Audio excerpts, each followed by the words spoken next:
Hello, everyone. Today we are here with Jason Scott. He is a 20-year combat Army veteran and a VA benefits specialist from Hawaii. We're going to talk a little bit about the changes that are occurring in January and what that means for everyone moving forward who is interested in a VA loan. So, Scott, go ahead and tell us a little bit more about yourself, and then let's give everyone some great information and the truth so they know where they're headed. Well, aloha, Andrea, and thank you. It's funny when people still call me by my last name because, for 20 years, everybody was, Scott. So it is actually Jason, but it's all good. I go by either. I go by other names as well that are probably not permissible for this type of broadcast. But so yeah, 20 years United States Army, 8 combat tours, 4 to Iraq, 4 to Afghanistan. I was an infantryman. Everybody asks me, like, dude, how do you go from kicking down doors to what you do now, which is I specialize in the VA home loan benefit and helping veterans, either purchase or refinance their home using their VA home loan. And it's kind of a weird story. Basically, after I bought my second home using my VA home loan benefit, the lender that I used at the time kind of became, I called him my little older brother because he was only about 5'2", and we became really good friends. And one year, I want to say it was like 2013 at New Year's Eve party at his place. He's like, Jay, you're going to be retiring here pretty soon. Have you thought about what you're going to do? And, we had just bought our home here in Hawaii. So of course that was definitely on the horizon. And, I was probably going to go work, contract work overseas because that was where the big dollars were to be able to afford living in Hawaii. And he's like, yeah, but you're always going to be gone. I said, yeah, but it's expensive to live here. And he's like, Jay, why don't you come work for me and do loans for a living? And I flat out said, I don't like commission sales. No, thank you. And he got pissed. He was like, did I ever sell you anything? And I had to think about it. And I was like, well, no, he really didn't, because we searched him out. We'd done some research on the VA home loan. He's like, Jay, you've taught people how to shoot, move, and communicate in different languages all over the world. You have a high aptitude for the numbers. You understand how it works, and people like you. You would do really well at this. So, of course, I had to talk with my business partner, a.k.a. my wife, and see what her thoughts were on it. And at the time, she was actually a regulator with the Department of Financial Institutions. So her job was to audit mortgage companies. And I told her about what the gentleman said, and she's like, babe, yeah, you would be a natural at it. So fast forward, now it's heading into 2020 in a very short time. She was right. I became one of the top premier VA home loan lenders, originators in the United States. I'm in the top 1% when it comes to that. And I attribute that really to my passion of serving my veterans because of my own experiences. When I bought my first home, how it was wrong, but I didn't know, because you don't know what you don't know, didn't know what questions to ask, you sign paperwork, right? And there's a lot of veterans, unfortunately, out there that do that. And the reason for that, I think, is because, and this may be a broad statement, but I think as a veteran, we tend to be naturally trusting, right? I grew up basically. You get the wrong information from your fellow veterans, and they don't know they're giving the wrong information. Exactly, right? But you're very trusting, but at the same time, I tell, my referral partners that I work with, because I vet them very heavily because it's my reputation on the line whenever I recommend someone. And I say, look, you may screw over a veteran one time, but I promise you it'll only be one time, because if you do someone wrong, especially a veteran, they're going to make sure everyone knows about it, right? And there's some definite truth in that. So, after seeing how we purchased our first home, getting in the industry and going, holy cow, what were we thinking? And again, you don't know what you don't know. Seeing how it was done right when we bought our second home, and then I just realized, I was like, yeah, I can do this better, and I don't want anybody to ever have to go through what we did. Fortunately, like I said, my wife, very smart lady, she is my rock. I mean, she's had to put up with a lot of stuff, having multiple combat tours. There's a lot of baggage that comes with that, right? And not everybody has that type of support or that understanding, right? So that's my passion. That's why I do what I do. We live by 3 tenets, evaluate, educate, and empower. Basically, we evaluate our veterans' current and future situation. We educate them on the potential courses of action, which then in turn empowers them to make a decision that works best for them. And I always tell all my clients, look, you're part of my extended ohana now, which that means family here in Hawaii. Right. And I will never tell you what you should do because I'm not the one making your mortgage payment. Yes, I see all your finances, and out of the courses of action I give you, I'm going to say, hey, this one makes the most sense to me. However, you have to tell me what makes the most sense for you, right? Right. And there's a lot of other great lenders out there. There's people same passion as I have, and that's the main thing. They have a passion to truly just serving others, and I think that's what makes us different than any other lender out there. And then two, that only will take you so far. You have to be a master at what you do. You have to be a master at your craft. And the only way to do that is to really stay on top of, guideline changes and knowing your product and knowing how that will benefit or potentially hinder your clients, right? So, and that's what we're always doing. We always want to stay one step ahead, get the information out there, so that way people can leverage it and use it to their best ability.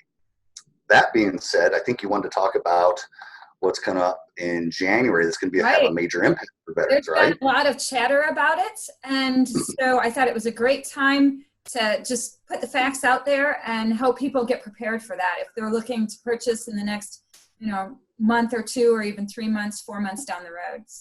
So great idea. And, so for those of you that are watching, what Andrea is talking about is the Navy Blue Water Act that was signed in June of this year by President Trump that goes into effect January 1, 2020. Now, depending on who you talk to, those that are informed or those that are not, the ones that are not informed, they're basically saying, oh, it's changing the VA loan. That's not the case. Let's talk about the root of what the Blue Water Act is. The Blue Water Act was a bill that was proposed to help take care of our Vietnam veterans that served in the waters around Vietnam that were exposed to Agent Orange but never received any type of A, compensation, or B, medical help, just like their brethren or sisters that actually served in Vietnam that were exposed to it, right? So that's big. Okay. Well, there's about 90,000 of those veterans that now are going to be receiving some kind of medical benefits or compensation or both, right? Well, it's got to be paid for somehow, right? So what they did is, if anybody's familiar with the law process, when they submit a bill, there's normally stuff that they slide in on how to pay for it, or how they, what we call, underwrite the bill. And the way they're going to pay for it is through the VA home loan benefit. Now, what does that mean? Well, one of the things that they're going to do that the VA said is that they want to remove the conforming cap limit. So currently, if you use your VA home loan benefit, you get 100% financing up to the conforming limit of wherever you live.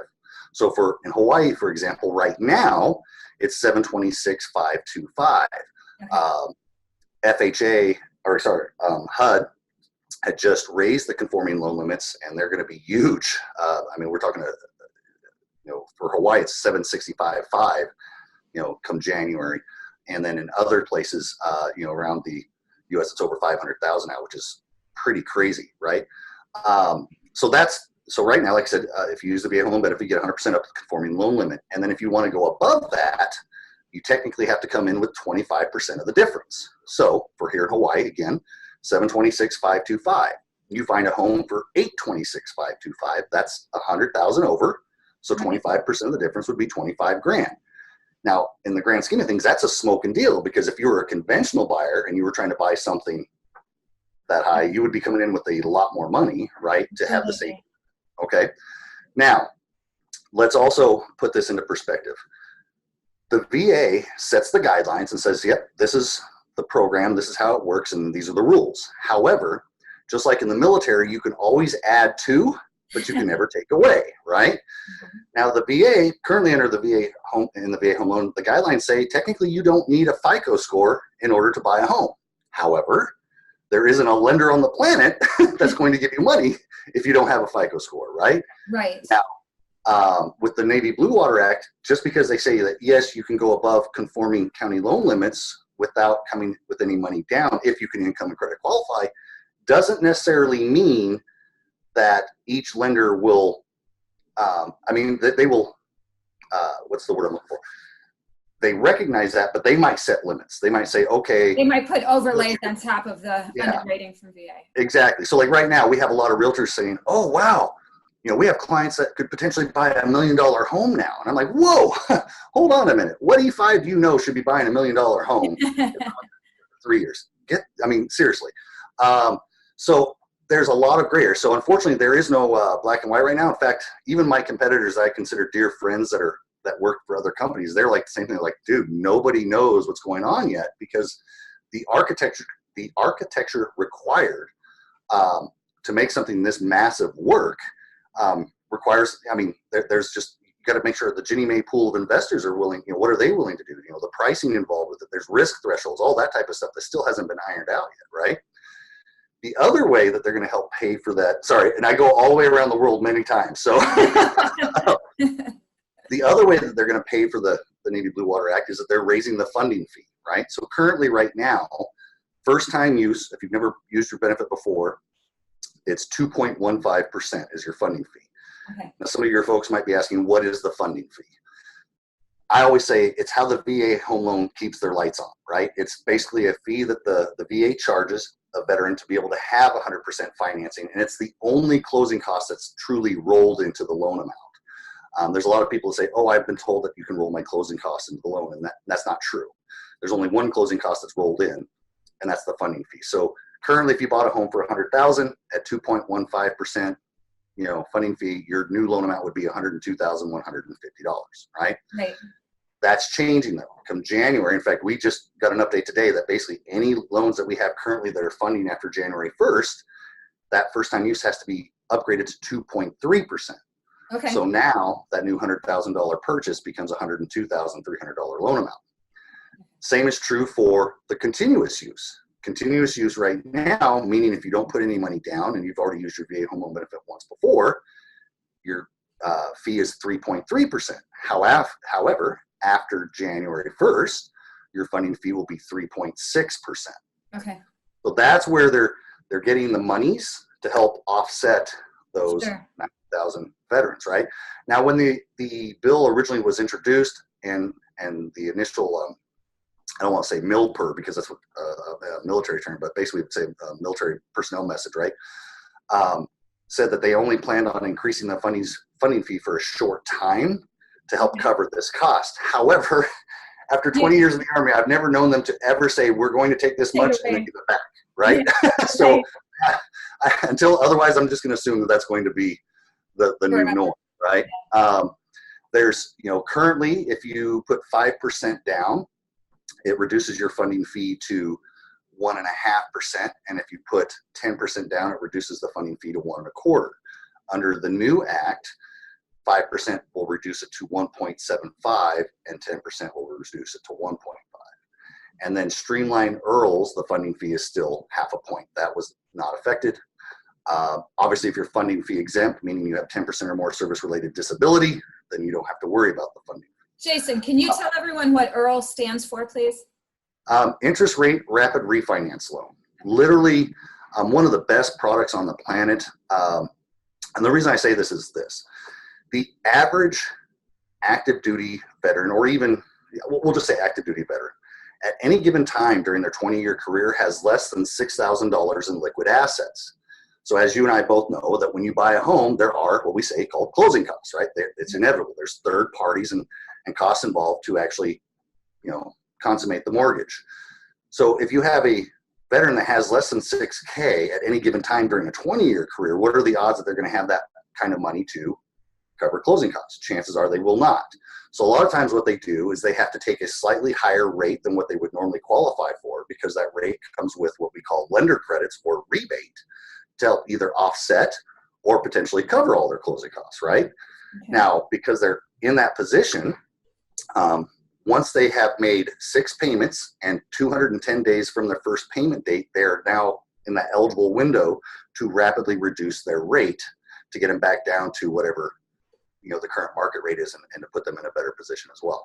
Now, granted, if you're putting someone in a loan at a higher rate and you're thinking that they really can't afford it, then you're really doing them a disservice, and you shouldn't be doing it anyway. You should be having that conversation with saying, look, maybe you might want to take the next few months to try to save up some assets to help offset your closing costs, so that way you don't have to take a high rate, right? But again, that's why I'm different. I tell people that I'm going to tell them what they need to hear, not necessarily what they want to hear.